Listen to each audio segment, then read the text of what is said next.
Guys রোজা রাখার জন্য সেহরি করে নামাজ পড়ে এরপরে গেমে ঢুকলাম এক ম্যাচ গেম খেলার জন্য, কিন্তু গেমে এসে দেখি যে গেমে কেউ নেই। এই টাইমে সবাই অফলাইন, তাই ভাবলাম ওয়ার্ল্ডে রিকোয়েস্ট দিয়ে দেখি র্যান্ডম প্লেয়ারদের সাথে খেলা যায় কিনা।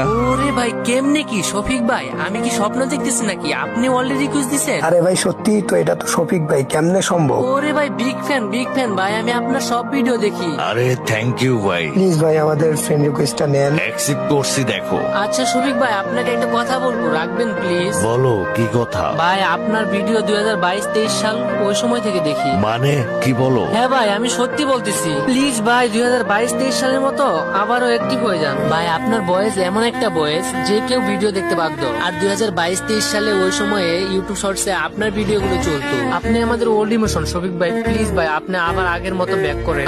আরে ভাই থামো, বিশ্বাস করো তোর এই কথাগুলো শুনে আমার পুরোনো দিনের কথাগুলো মনে পড়ে গেল। আর ফার্স্ট টাইম ইউটিউব জার্নিটা শুরু ছিল 2014-তে, যখন কিছুই বুঝতাম না, জাস্ট একটা চ্যানেল খুলে রেখে দিয়েছিলাম, জাস্ট প্রোফাইলে একটা নিজের ছবি আপলোড করে রেখেছিলাম। 2017-তে টিকটকের মাধ্যম দিয়ে শুরু করলাম আবারও নতুন করে একটা চ্যানেল, কোনো সফলতাই পাইনি। 2020 সালে গেমিং দিয়ে শুরু করলাম আবার নতুন করে ইউটিউব চ্যানেল, তার কিছুদিন পরে ওই চ্যানেলটাও ডিলিট হয়ে যায়। তারপর আবার নতুন করে ক্রিয়েট করলাম এই চ্যানেল। তখন টিকটক, ফেসবুক সব কিছু বাদ দিয়ে শুধুমাত্র আমার এই ইউটিউব চ্যানেলের উপর ফোকাস দিলাম। অদম্য ইচ্ছা শক্তি এবং পরিশ্রমের পর 2022-23 সালেই আমাদের 1 মিলিয়ন সাবস্ক্রাইবারটা ডান হয়ে গেল। আর 2022-23 সালে ইউটিউব শর্টসে এই শুধু শফিক ভাইয়ের ভিডিও গুলাই চলতো। আমার শর্ট ভিডিও গুলো দেখে নাই এমন কোনো মানুষই ছিল না ওই টাইমে। তারপর 2023 সাল থেকে 2026 সাল আমি টোটালি অনলাইন জগৎ থেকে আনএক্টিভ হয়ে পড়লাম। আগের মতো আর ইউটিউবে কোনো ভিডিও দিতাম না, চ্যানেলটাও আস্তে আস্তে ডাউন হয়ে গেল।